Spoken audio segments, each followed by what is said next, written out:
জলখাবারে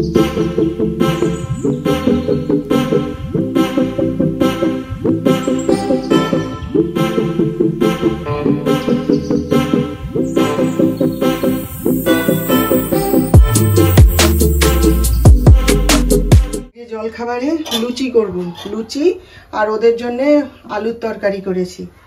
এই যে বেলে নিয়েছি লুচি, আর এখানে তেল গরম হতে দিয়েছি। তো আগে আলু তরকারিটা করে নিলাম, ওদের জন্য পেঁয়াজ টমেটো সব দিয়ে বানিয়েছি, তো সেটাকে আলাদা করে সরিয়ে রেখে এসেছি। কি খাবে সবাই লুচি করলে সবার একসাথে খাওয়া হয়ে যাবে, তাই না? সেই জন্যে আজকে একটু লুচি করব।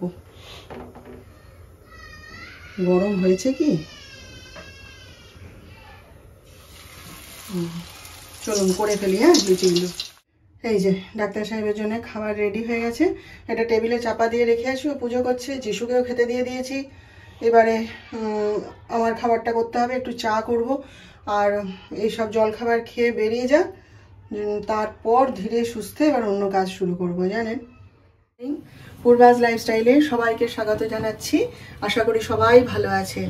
তো আজকের ব্লগটা এখান থেকেই শুরু করছি, কারণ আজকে প্রচুর ব্যস্ত, জানেন, প্রচুর ব্যস্ত। আজকে সকাল থেকে মানে বসার সময় পাইনি, যা উঠেছি ঘুম থেকে সে একদম মানে চরকির মতো ঘুরে যাচ্ছে। এই সব গেল, কাজে বেরিয়ে গেল। হ্যাঁ, তারপরে যিশুর শরীরটা খুব খারাপ হয়েছে, খুব অসুস্থ হয়েছে। আমি, বাবা কি ওষুধ খেতে হবে, তুই তো ভালো জানিস, কিনে খেয়ে নে। ছোটবেলা হলে ডাক্তারের কাছে এতক্ষণে কোলে তুলে নিয়ে ছুটতাম, এখন সে নিজেই ডাক্তার, বলুন, সে এখন কি ওষুধ খেতে হবে না খেতে হবে সেই জানে। বলে হ্যাঁ, আমি আসার পথে ওষুধটা নিয়ে আসছি। খুব শরীর খারাপ হয়েছে। ওই যে প্রথমত বললাম না, পাখা চালিয়ে শুয়েছিল সারা রাত। এখন কেউ পাখা চালিয়ে শোয়ে বলুন তো, এইরকম ওয়েদারে? তো আমার ছেলে তো গরম বেশি, আমার থেকেও গরম বেশি তার। পাখাটি চালিয়ে দিয়ে সারা রাত শুয়েছে। আর তারপরে ওই যে ওই মানে কালকে সেই তার দাদাদের সঙ্গে বাইক নিয়ে ঠাকুর দেখতে যাওয়া হয়েছিল। সে গায়ে একটা মানে গরম জামা দিল না, মাথায় একটা কিচ্ছু টুপি পরলো না, কিচ্ছু না, চলে গেল। এরা এখন বাজে ওয়েদার, তাই না? এখন ওয়েদার চেঞ্জ হচ্ছে, এই সময় সাবধানে থাকতে হবে না? তো শুনবে না তো, তারপরে হেলমেট পরবে না। এই নিয়ে আমি আজকে ওর বাবাকে বলছিলাম, আমার চুল নষ্ট হয়ে যাবে, আমার চুল নষ্ট হয়ে যাবে, মোটে পড়বে না, জানেন? ওই সব করে করে আবার বাদিয়ে দিলাম। এই আমি উঠলাম, এখনো ঠিক হয়নি, এবার তুই পড়লি তো, আগে ভাগে শিগগির ওষুধটা খা। ওর বাবা আবার দেখে গেল, বলে যে কি ওষুধ আনতে হবে বল, এনে দিচ্ছি। বলে না, আমি তো বেরোচ্ছি, আমি নিয়ে আসছি। এই সব মানে কাজকর্ম সব করে টোরে দিয়ে তারপরে ঠাকুরের বাসনগুলো ধুয়ে নিলাম। ওই পুজো করতে বসে না, তখন বড় বিরক্তি লাগে, জানেন, উঠে পড়ে ঠাকুরের বাসন ধোয়া। ঠাকুরের বাসন টাসন ধুয়ে রান্নাঘরটার পরিষ্কার করে টোরে সমস্ত কাজ সেরে টেরে আমি বলি না, বেশি দেরি করলে আবার রান্না শেষ করতে দেরি হয়ে যাবে। নিরামিষ সব যাই হোক, রান্না করতে হবে তো। তো এই যে দেখুন ভাত বসিয়েছি, আর এই যে মুগের ডাল বসিয়েছি। এই এতক্ষণে একটুখানি নিশ্চিন্ত হলাম, আপনাদের সঙ্গে কথা বলতে পারছি, জানেন। তো চলুন, এখন বাজে হচ্ছে 11:30 কি 11:35 হয়ে গেছে। আর আজকে কি বার? আজকে হচ্ছে গিয়ে মঙ্গলবার। তো আজকে তো আমি নিরামিষ খাবো মঙ্গলবার দিনটা। তো যাই হোক, চলুন আপনারা সঙ্গে থাকুন, দেখতে থাকুন। সারা রাত ঘুমাতে পারিনি, জানেন, কি অত্যাচার যে শুরু হয়েছে না রে ভাই। ও সেই আপনাদের দেখালাম না, যে সেই লাল কুকুরটা, ও তো আমাদের এই দেওরের যে কুকুরটি রয়েছে তার বান্ধবী, বুঝলেন তো। সে দেখি না, সে এক পাল ছানা পোনা নিয়ে কালকে এসছে, বললাম না। এবার এই এত বড় খোলা জায়গা পেয়েছে, এখানে বাচ্চাদেরকে ছেড়ে দিয়েছে, জানে এখানে সেফ, বাচ্চাগুলো ছেড়ে দিয়েছে, আর চিৎকার কাঁই করে চিৎকার করছে। তারপরে শুনি সেই আমার দেওর যে বাগানে সে একটা সেই এক মানুষ সমান একটা উঁচু উনুন করেছে ওর মাটির কাজের জন্যে। সে তার মধ্যে সব বাচ্চাগুলোকে গিয়ে ঢুকে সে উনুনের মধ্যে ঢুকে নাকি বসে আছে। যিশু তো তাকে দেখে জল টল ছড়িয়ে ছিটিয়ে দিতে তো পালিয়ে গেল। আর এই সারা উঠান দৌড়ে বেড়াচ্ছে, আর গাঁই যেমন করে কুকুরের বাচ্চা চিৎকার করে। এবারে সন্ধ্যাবেলায় আবার তাদেরকে কি করেছে, নিয়ে গিয়ে আমাদের পাঁচিলের ওই পাশে রেখে দিয়েছে বোধহয়, দিয়ে চলে গেছে। আর একসাথে দল বেঁধে বাবারে চিৎকার করছে। তারপরে আবার আমাদের ছেলেগুলো ভেবেছে কি যে বুঝি কেউ ওকে মারছে টারছে, বাচ্চাগুলোকে কেউ এসছে, সব না। সে তখন আমরা খেতে বসেছি, দেখি লাঠি সোটা নিয়ে বেরিয়ে হয়েছে সব। ডাক্তার সাহেব উঠে গেছে, বলে কি হয়েছে রে? না, কেউ মনে হয় মারছে জেঠু, জানো, নইলে ওরা এরকম করে কাঁদছে কেন?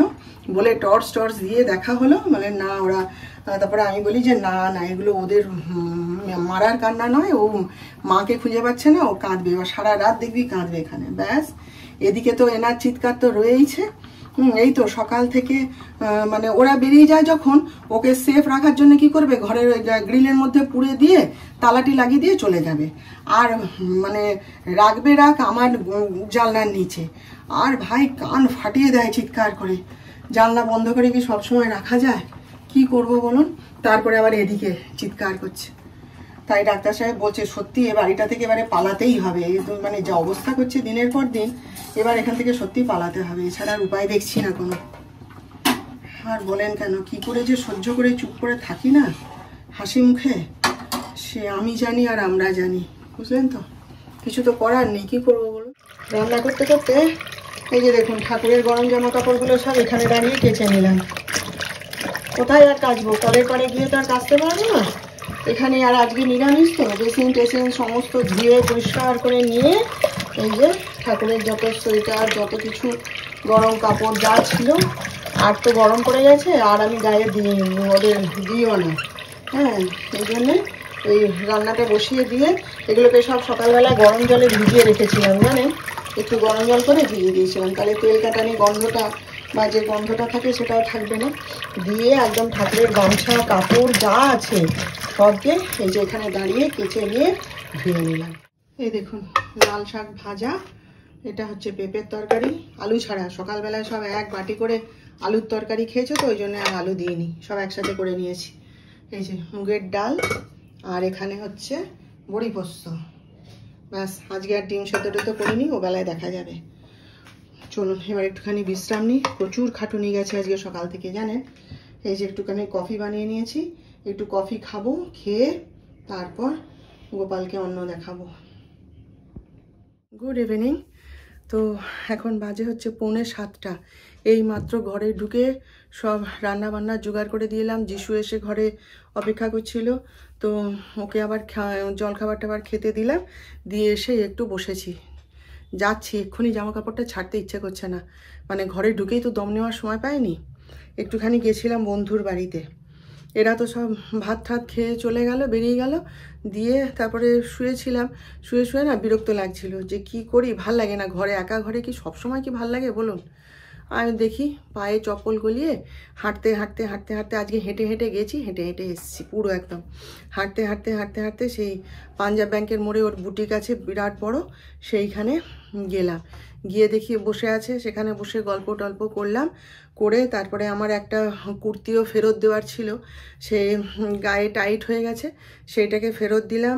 দিয়ে তারপর ওখানে বসে বসে গল্প করছি, পাশেই ওর বাড়ি, তো বলছে চলো দেখে আসবে আমার বাড়িতে কেমন বাগান করেছি, বলে সে তো জোর করে হাত ধরে নিয়ে গেল। আমি বলি চলো, বলে গিয়ে দেখে টেকে এলাম। বিরাট বড় বাগান করেছে জানেন, ছাদের উপরে বিশাল বাগান। আসলে ছাদ থাকলে ওই একটা সুবিধা না, সব সেই বড় বড় সেই যে বড় বড় বাস্কেটগুলো হয় না, সেই আনাজ টানাজ সব নিয়ে আসে যেগুলো, সেই সব বাস্কেটগুলো সব নিয়ে এসছে, তার মধ্যে মাটি ফেলে ফেলে কি সুন্দর সবজি চাষ করেছে। তা সেই সব দেখলাম, ঘুরে ঘুরে ছাদেই বসেছিলাম।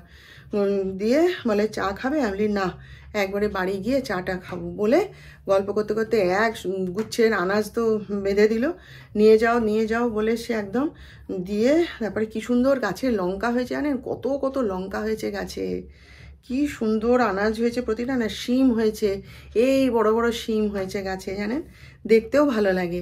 ওর হাজব্যান্ড আবার কি সুন্দর মাচা বেঁধে দিয়েছে, লাউ গাছ হয়েছে, ওর হাজব্যান্ড আবার মাচা বেঁধে দিয়েছে ছাদের উপর, কি সুন্দর। তা আমাকে বলে বৌদি আমাদের সঙ্গে পুরী যাবেন নাকি, ওরা পাড়া থেকে সবাই মিলে বাস ভাড়া করে পুরী বেড়াতে যাচ্ছে 7 দিনের জন্যে। বলে বৌদি আমাদের সঙ্গে যাবেন নাকি পুরী বেড়াতে, চলুন। আমি বলি না দাদা, এখন পুরী বেড়াতে যাওয়ার সময় নয় আমার।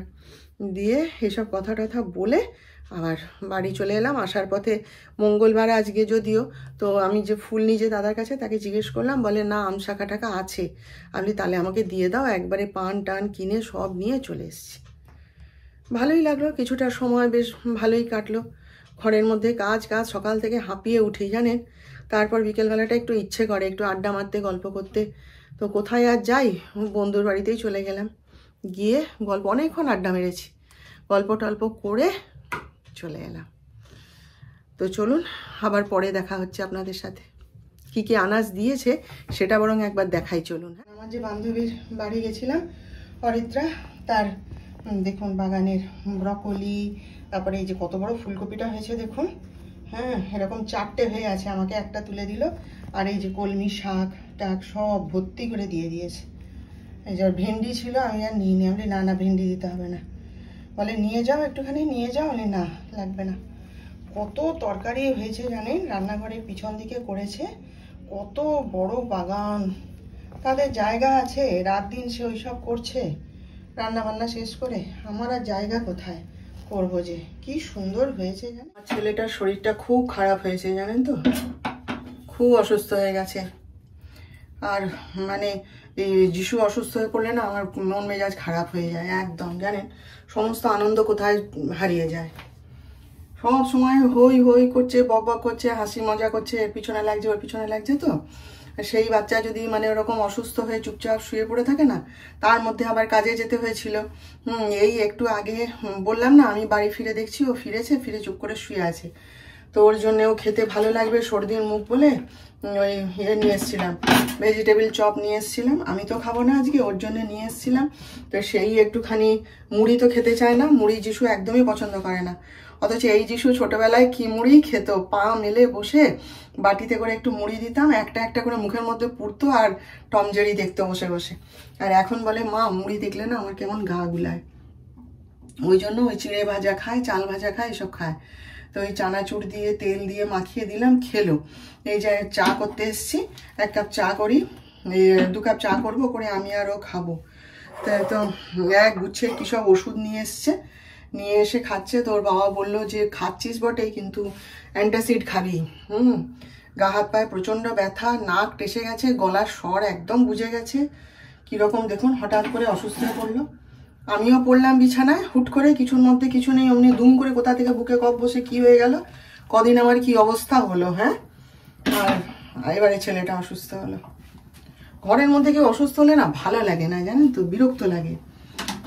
এমনিতে তো কথা বলা এই করার লোক নেই, ওই থাকে ভীষণ ভীষণ। এই রান্না করছি তো এইখানে এসে দাঁড়িয়ে থাকবে, বক বক বক বক করে যাবে। ওই জন্য এখন চুপচাপ পাশ ফিরে ঘর অন্ধকার করে দিয়ে শুয়ে আছেন। তাই বললাম উঠে বস, টিভি দেখ, ঠিক হয়ে যাবে। ওষুধ খেয়েছিস, আর একটু গরম চা খা, খেলে শরীর ভালো লাগবে, তাই না? চল, হয়ে গেছে, চাটা দিয়ে আসি ওকে। এই দেখুন আজকে ফুলকপি দিয়েই তরকারি বানিয়েছি, ফুলকপির তরকারি আর রুটি, ব্যাস। আর আমি ভাবছিলাম একটু ফুলকপি ভাজা করব, কিন্তু না, আমি একটু বেগুন ভাজা করে নিচ্ছি, নিয়ে খেয়ে নেব। সবাই তো এখন শুয়ে বিশ্রাম নিচ্ছে, কে কখন খাবে জানি না। খাবার এখানে রেডি করা রইলো, ব্যাস। ভেবেছিলাম ডিমের ঝোল করব, কিন্তু ডিমের ঝোল করলে আবার তাহলে আমি আর রুটি খেতে পারবো না আজকে। সেই জন্যে ওরা যদি খায় তো ডিম তখন ভেজে দেবো, ব্যাস। তো আজকের মতন এখানেই শেষ করলাম। আপনারা ভালো থাকবেন, আর আজকের ভিডিওটা ভালো লাগলে একটা লাইক, শেয়ার ও সাবস্ক্রাইব প্লিজ করে দেবেন।